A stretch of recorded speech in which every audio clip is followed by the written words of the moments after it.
Ada sebuah laut yang namanya bahkan tidak dicatat dalam peta modern. Sebuah lautan yang hanya muncul sebagai bisikan dalam manuskrip kuno para ulama, pelaut muslim, dan ahli geografi dari abad-abad awal peradaban Islam. Mereka menyebutnya Laut Dal. Bukan sekadar bentangan air asin, bukan pula kawasan laut dalam biasa yang ditakuti pelaut. Laut Dal digambarkan sebagai gerbang, sebuah hijab antara dunia manusia dan dunia makhluk yang sudah ada jauh sebelum manusia, bangsa jin, terutama jin laut. Dalam tradisi Islam klasik, laut ini disebut-sebut sebagai wilayah yang tidak dapat ditembus manusia. Badai datang tanpa sebab, kompas kehilangan arah, dan kapal-kapal besar seolah diputar balik oleh kekuatan yang tak terlihat. Sebagian ulama mencatatnya sebagai Bahr Layuskan, laut yang tidak bisa dihuni, tidak bisa dilewati, dan tidak boleh dijelajahi sembarangan. Namun, mengapa laut ini begitu ditakuti? Apa yang sebenarnya disembunyikan oleh lautan itu? Dan mengapa sebagian manuskrip Islam menggambarkannya sebagai pintu masuk menuju dunia jin laut? Malam ini, kita akan membuka kembali teks-teks klasik, kisah para pelaut muslim, catatan ahli geografi kuno, dan riwayat ulama, untuk menyelami sebuah misteri besar yang hampir hilang dari ingatan umat manusia. Laut Dal, laut yang disebut sebagai pintu ke dunia jin laut. Tarik napas, siapkan hati, karena perjalanan ini tidak sekadar tentang gelombang dan kedalaman air, tetapi tentang batas tipis antara dunia manusia dan dunia gaib.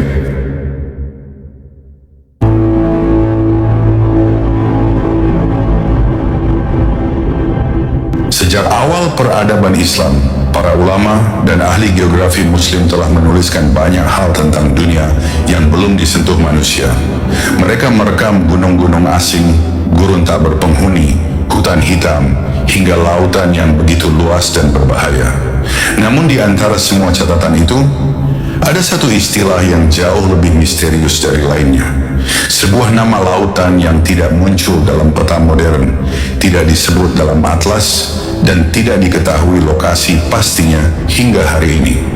Mereka menyebutnya dengan satu kata sederhana, namun syarat teka-teki, Laut Dal. Nama Dal bukan hanya sekadar label geografis.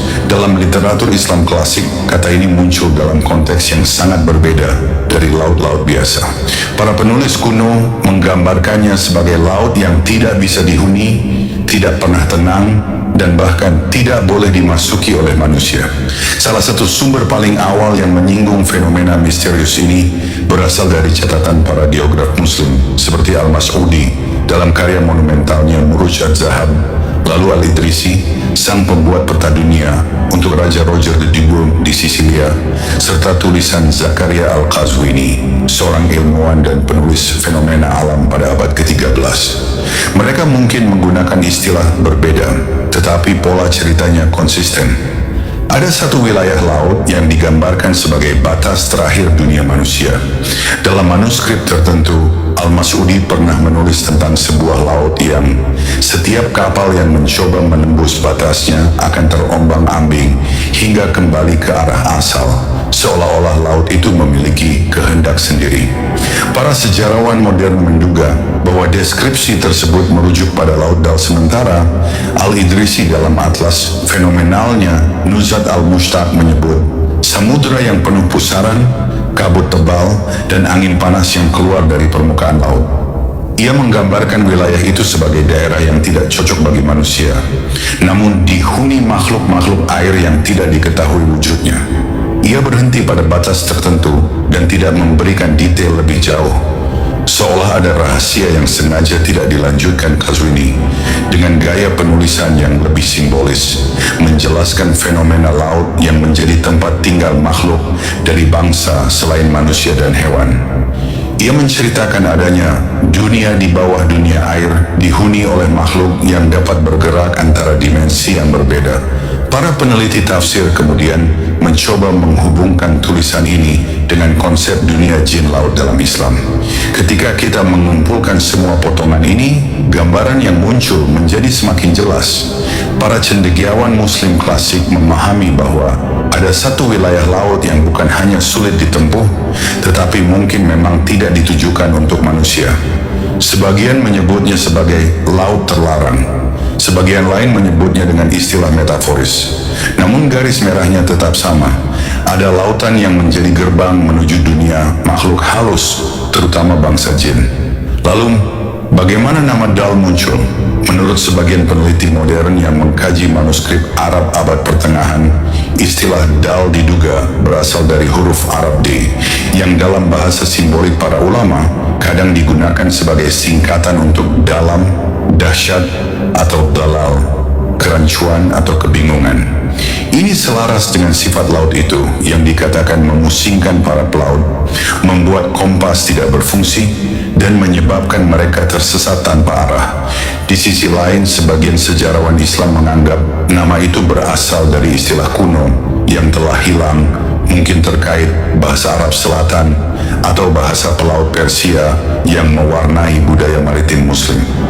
Apapun asal-usulnya, nama ini akhirnya dikenal dalam lingkaran ulama sebagai sebutan untuk laut yang tidak bisa dijelajahi. Pertanyaannya sekarang, jika para ulama klasik begitu yakin akan keberadaan Laut Dal, mengapa kita tidak menemukan lokasinya di peta modern? Sebagian ilmuwan modern berpendapat bahwa Laut Dal bisa jadi merujuk pada wilayah tertentu di Samudra Hindia, terutama area yang dahulu terkenal tidak bisa dilintasi karena arus memutar dan badai besar yang tidak dapat diprediksi. Namun hal ini tidak sepenuhnya menjelaskan bagian paling misterius dalam manuskrip. Mengapa para ulama menghubungkannya dengan bangsa jin? Dalam penjelasan mereka, laut ini bukan hanya daerah fisik, ia adalah perbatasan antara dua alam, alam manusia dan alam makhluk gaib. Bagi ulama klasik, dunia fisik dan gaib bukan dua dunia yang terpisah, tetapi dua lapisan yang saling bertumpuk dan kadang saling bersentuhan. Laut Dal digambarkan sebagai salah satu titik di mana kedua dunia itu saling berdekatan, dan justru disinilah misterinya bermula.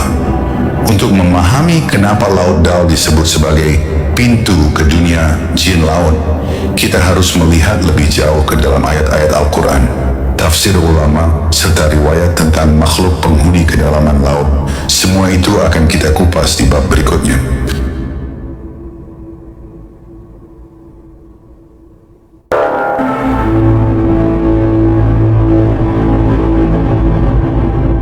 Untuk memahami mengapa Laut Dal disebut sebagai gerbang menuju dunia jin laut, kita harus kembali kepada sumber-sumber klasik Islam yang membahas makhluk gaib, khususnya jin yang menghuni lautan.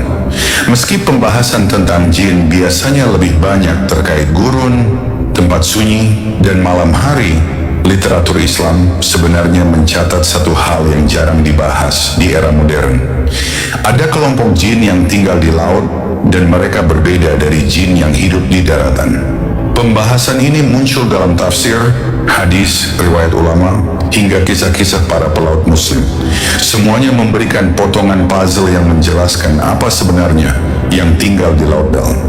Dasar paling awal yang sering dikaitkan dengan keberadaan jin laut adalah penafsiran terhadap ayat-ayat Al-Quran yang menyebut fenomena dua lautan, seperti dalam surah Ar-Rahman ayat 19-20.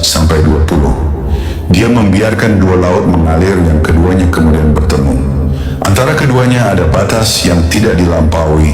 Para mufassir menyebut batas ini sebagai barzakh, sebuah pemisah tak terlihat antara dua dunia air. Meski mayoritas ulama menafsirkan ayat ini secara ilmiah tentang perbedaan salinitas dan densitas air laut, ada juga tafsir klasik yang mengaitkannya dengan alam gaib. Sebagian ulama seperti Qatadah, Mujahid, dan Al-Hasan Al-Bashri menyebut bahwa barzakh bukan hanya batas fisik, tetapi juga batas makhluk, tempat hidupnya makhluk halus yang tidak muncul ke permukaan kecuali dalam kondisi tertentu. Dari sinilah muncul keyakinan bahwa di kedalaman tertentu Di titik-titik batas laut, hidup bangsa jin laut yang tidak terjangkau manusia. Dalam karya Al-Qazwini, Ajaib Al-Makhluqat, ia menuliskan bahwa lautan dihuni makhluk-makhluk yang tidak sepenuhnya fisik dan tidak sepenuhnya roh. Dalam bagian lain ia menulis, di kedalaman laut terdapat makhluk yang tidak tampak kecuali bagi mereka yang tersesat jauh ke wilayah larangan. Ucapan ini menegaskan keyakinan bahwa ada makhluk gaib yang berada jauh di bawah batas penyelaman manusia.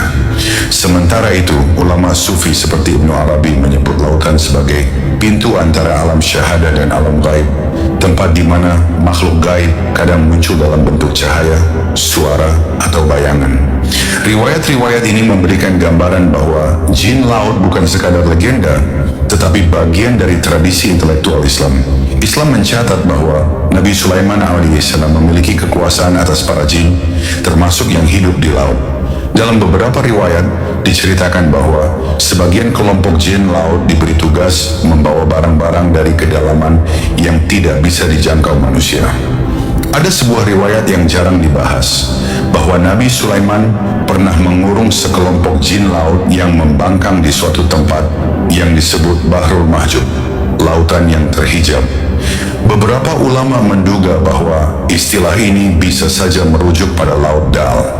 Jika riwayat ini benar, maka Laut Dal bukan hanya laut biasa, melainkan tempat di mana para jin kuat pernah dikurung oleh perintah seorang nabi. Ini bisa menjelaskan mengapa lautan itu digambarkan penuh gejolak dan tidak aman. Bisa jadi tempat itu masih menjadi wilayah aktivitas jin laut hingga hari ini. Ciri-ciri jin laut menurut catatan klasik. Para ulama memberikan beberapa ciri unik tentang jin laut di dalam manuskrip kuno. 1. Mereka lebih besar dan kuat daripada jin gurun. Karena hidup di tekanan laut dalam, kekuatan mereka diyakini lebih besar. 2. Wujudnya sering tidak berbentuk manusia. Banyak catatan yang menggambarkan mereka sebagai bayangan besar, cahaya di air, atau suara dari kedalaman 3. Mereka jarang naik ke permukaan. Mereka hanya muncul pada saat-saat tertentu, seperti badai besar atau ketika kapal tersesat. 4. Mereka mampu mengguncang air. Ini sering dikaitkan dengan fenomena gelombang tiba-tiba, pusaran misterius, atau suara gemuruh dari bawah kapal. Semua ciri ini konsisten dengan legenda mengenai Laut Dal. Laut yang konon selalu bergerak, tidak bisa diprediksi, dan memiliki kekuatan yang mendorong manusia menjauh. Jika kita gabungkan penjelasan tafsir, riwayat Nabi Sulaiman, dan catatan para pelaut muslim, satu kesimpulan muncul, Laut Dal diduga adalah wilayah tempat jin laut paling aktif dan paling kuat, bukan hanya karena dalam dan ganas, tetapi karena struktur alamnya berbeda secara metafisik.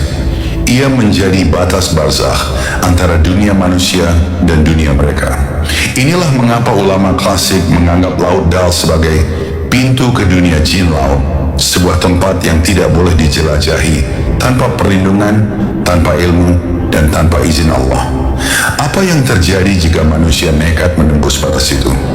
Jawabannya tersimpan dalam kesaksian para pelaut muslim yang pernah mencoba memasuki lautan terlarang itu. Semua itu akan kita bahas di bab 3.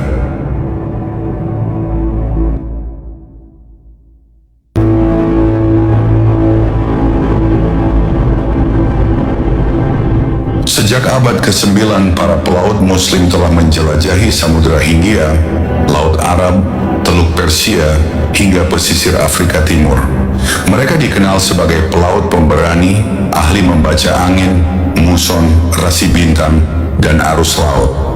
Namun di balik keberanian mereka, tersimpan catatan-catatan yang tidak pernah masuk ke buku pelajaran sejarah. Catatan penuh misteri yang hanya ditemukan dalam manuskrip tua, jurnal perjalanan, dan kisah lisan yang diwariskan dari generasi ke generasi. Di antara semua kisah itu, ada satu yang paling sering dibisikkan di pelabuhan kuno. Kisah para pelaut yang mengaku telah mendekati wilayah Laut Dal Satu. Catatan pelaut Oman abad ke-10 pelaut Oman adalah di antara yang paling awal menuliskan fenomena aneh ini. Dalam salah satu manuskrip kuno yang diyakini berasal dari abad ke-10, terdapat catatan seorang nakhoda dari Sohar yang menulis, ada sebuah laut yang tidak memberikan izin kepada manusia untuk memasukinya. Setiap kami mendekat, angin berubah, arus berputar, dan gelap turun meski matahari belum condong. Para sejarawan berpendapat bahwa pelaut tersebut mungkin berada di wilayah timur Afrika atau mendekati Samudera Hindia Selatan. Namun deskripsi tentang larangan masuk bukan sekadar fenomena alam, itu lebih menyerupai pengalaman spiritual. Pelaut itu melanjutkan, kami melihat cahaya kehijauan di bawah air, bergerak seperti mata yang memperhatikan kami. Ketika kami semakin dekat, perahu kami terasa digerakkan oleh tangan-tangan yang tidak terlihat. Ini adalah gambaran yang sangat mirip dengan apa yang disebut ulama sebagai aktivitas jin Laut 2. Kisah pelaut Basrah yang menghilang catatan lain berasal dari pelaut Basrah pada abad ke-11. Dalam sebuah kumpulan cerita perjalanan yang disalin ulang oleh ulama Irak, terdapat kisah tentang kapal dagang yang mencoba melintasi jalur baru di Samudra Hindia. Mereka mencari rute yang lebih cepat menuju Afrika Timur. Namun dalam perjalanan, mereka melaporkan fenomena aneh. Laut berubah gelap meski cuaca cerah. Suara seperti gemuruh dari bawah air. Kompas mereka berputar liar, dan bayangan raksasa tampak muncul dari kedalaman. Salah seorang pelaut menulis, kami melihat air terbelah seolah sesuatu hendak naik. Kapal itu akhirnya kembali dengan awak yang berkurang. Mereka mengatakan 3 rekannya hilang di telan air. Sebagian ulama menduga mereka terseret pusaran laut besar, tetapi catatan para pelaut menyebut bahwa air justru diam dan tenang pada saat kejadian. Keganjilan semacam ini sering dikaitkan dengan laut Dal, laut yang memilih siapa yang boleh masuk dan siapa yang tidak. 3 manuskrip Sinbad versi Arab asli. Cerita Sinbad yang populer sebenarnya berasal dari tradisi pelaut muslim. Dalam versi manuskrip Arab kuno, bukan versi dongeng modern, terdapat deskripsi daerah laut yang sangat mirip Laut Dal. Sinbad menulis tentang lautan yang memiliki suara pusaran air yang seolah hidup, cahaya samar di bawah permukaan, dan wilayah yang tidak dapat didekati tanpa bencana. Banyak sejarawan percaya bahwa bagian kisah Sinbad ini bukan imajinasi, tetapi rekaman pengalaman nyata para pelaut yang kembali dalam keadaan trauma dan ketakutan. Beberapa bagian manuskrip pun menuliskan, ada laut yang tidak diizinkan dimasuki manusia. Itulah laut bagi makhluk yang tidak kelihatan, yang hidup dalam lapisan dunia yang tidak kita pahami. Kalimat ini sangat selaras dengan konsep Laut Dal dalam literatur Islam klasik. 4. Ekspedisi kapal dari Hadramaut. Ada pula catatan tentang ekspedisi kapal dari Hadramaut yang mencoba menembus rute selatan menuju wilayah yang sekarang dikenal sebagai Seychelles atau Madagaskar. Mereka melewati kawasan yang kemudian diduga sebagai salah satu kandidat lokasi Laut Dal. Dalam catatan kaptennya dikisahkan, air menjadi panas seperti direbus dari bawah. Kami mendengar suara seperti angin kencang, tetapi layar kami diam tak bergerak. Fenomena air panas di tengah laut adalah hal yang tidak biasa, dan ini membuat banyak ulama mengaitkannya dengan aktivitas makhluk gaib. Ketika mereka semakin jauh ke selatan, tiba-tiba muncul kabut putih pekat yang membentuk dinding. Setelah lewat dari situ, mereka melihat sebuah wilayah laut yang sangat tenang, namun terasa berat. Seolah udara pun tidak ingin bergetar, sang kapten menulis. Tempat itu bukan untuk manusia, ada sesuatu yang menjaga batasnya. Kisah ini menjadi salah satu sumber utama yang membuat banyak ulama menghubungkan Laut Dal dengan gerbang menuju dunia jin laut. Semua kesaksian ini, bila dikumpulkan, mengarah pada satu kesimpulan. Para pelaut muslim dahulu percaya bahwa mereka telah melihat batas dari Laut Dal. Namun, apa sebenarnya yang menanti di balik batas itu? Untuk menjawabnya, kita harus melihat kisah-kisah pertemuan gaib yang jauh lebih detail. Kisah-kisah yang dicatat para ulama dan masyarakat pesisir selama ratusan tahun. Semua itu akan kita ungkap di bab selanjutnya.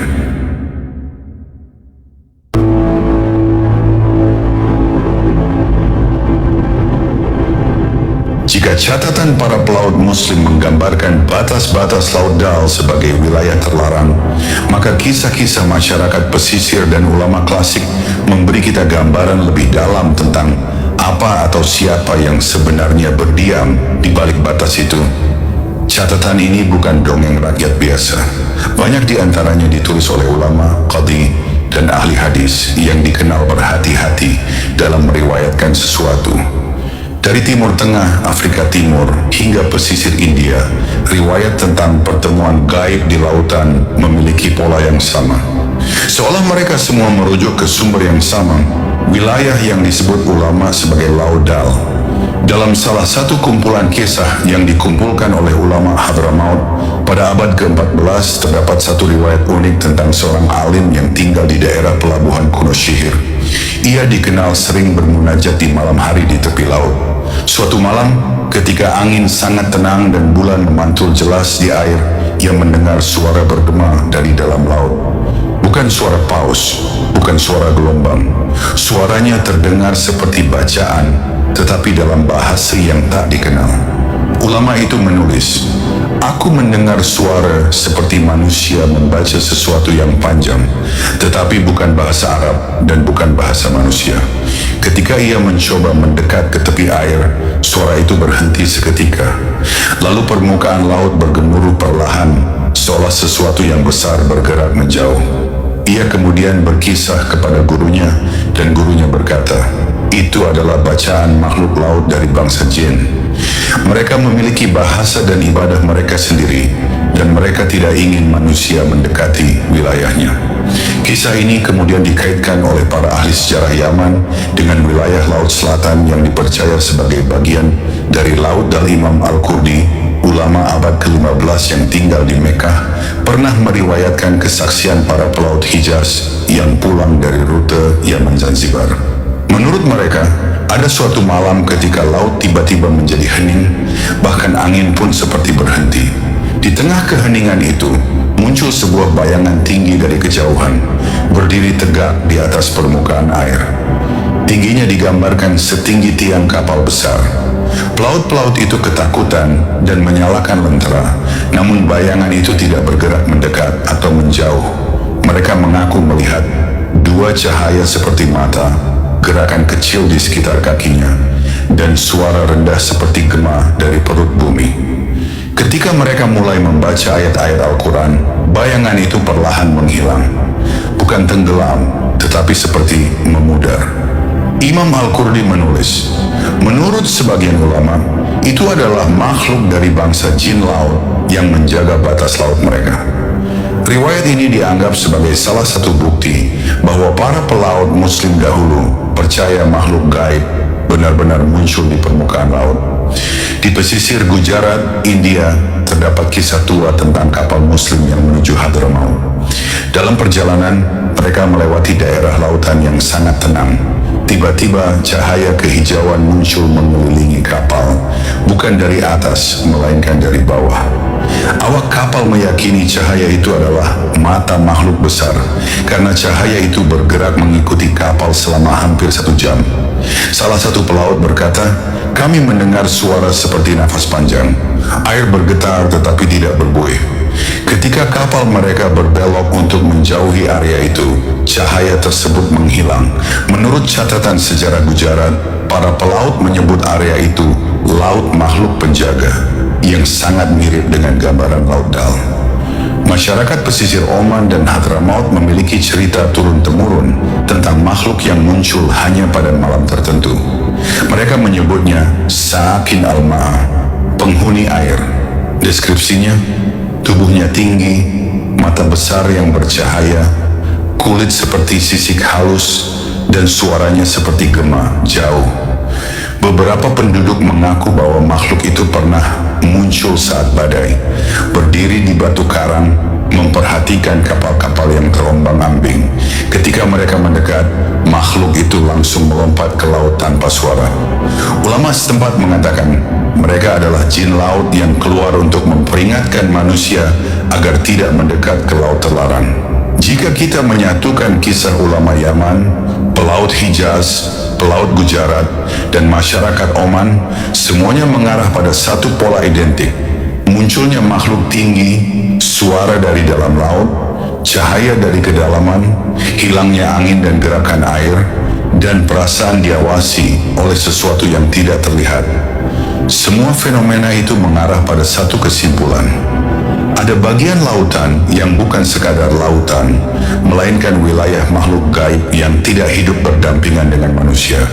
Itulah wilayah yang oleh ulama kuno disebut sebagai Laut Dal.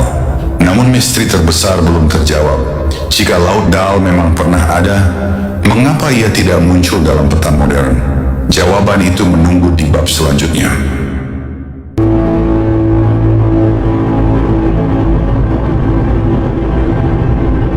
Setelah melewati riwayat ulama, catatan para pelaut, dan kisah-kisah gaib dari pesisir dunia Islam, muncul satu pertanyaan besar.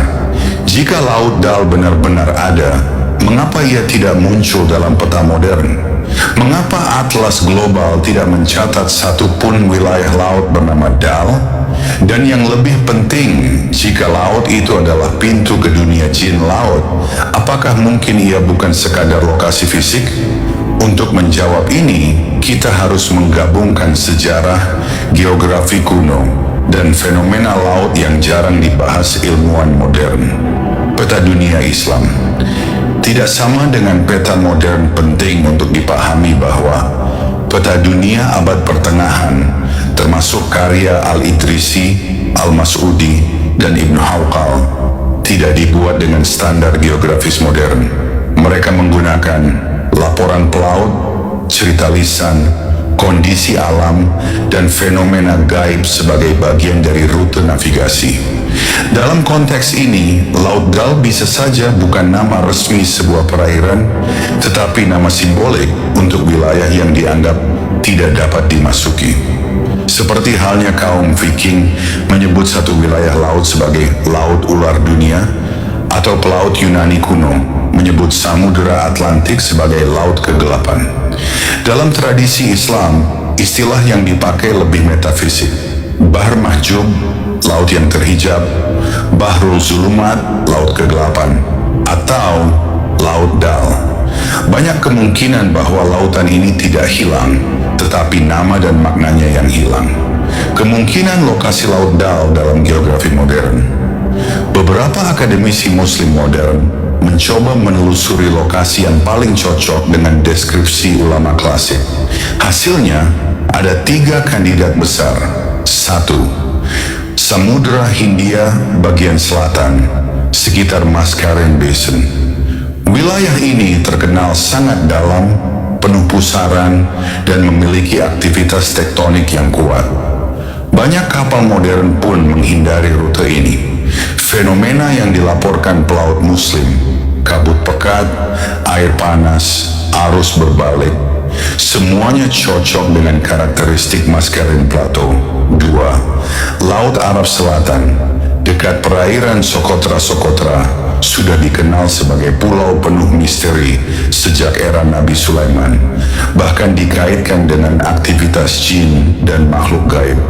Perairan di selatannya sering digambarkan nelayan sebagai laut yang hidup.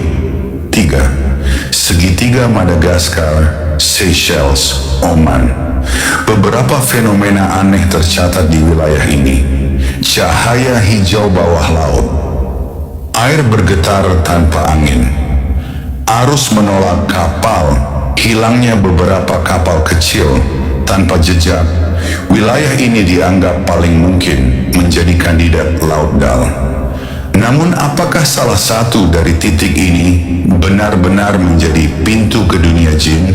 Fenomena alam yang mendukung legenda Laut Dal ilmu modern sebenarnya menemukan banyak fenomena laut dalam yang dapat menjelaskan sebagian kisah gaib, namun justru memperkuat misterinya.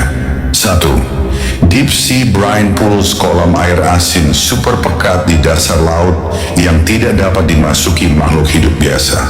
Ketika sesuatu menyentuh batasnya, terlihat seperti ada dunia lain di bawahnya. 2.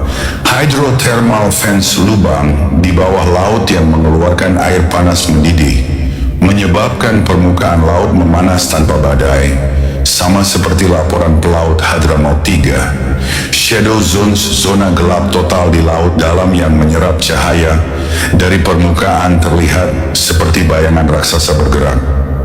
Fenomena ini bisa menjelaskan bagian fisik dari legenda Laut Dal, namun tidak menjelaskan bagian gaibnya, khususnya cerita tentang suara, bayangan, dan makhluk tinggi yang tampak di malam hari.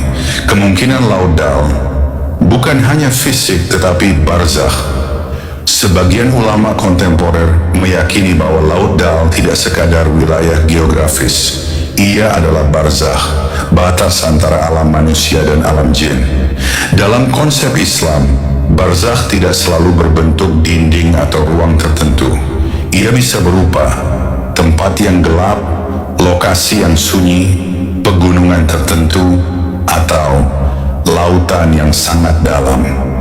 Jika Laut Dal adalah barzakh, maka sangat mungkin ia tidak bisa dilihat atau dipetakan secara normal.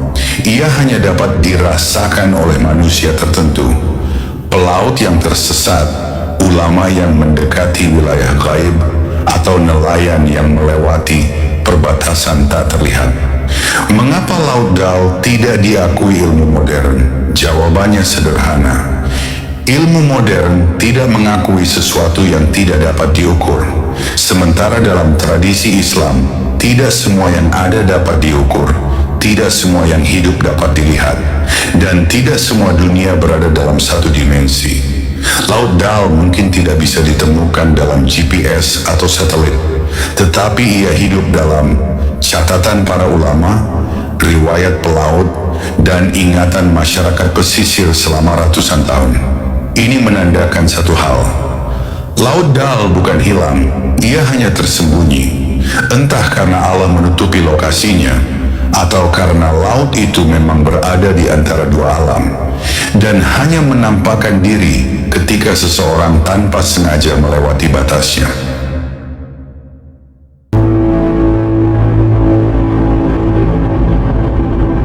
Dan begitulah dari lembaran manuskrip ulama kuno, dari kisah pelaut yang kembali dengan wajah pucat, dari riwayat ulama yang mendengar suara dari kedalaman, semuanya membawa kita pada satu kesimpulan yang tidak dapat diabaikan.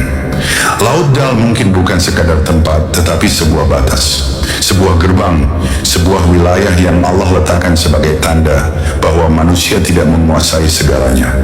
Di zaman modern, ketika satelit mampu memetakan hampir seluruh permukaan bumi, kita sering lupa bahwa laut dalam tetap menyimpan lebih banyak misteri daripada yang kita bayangkan.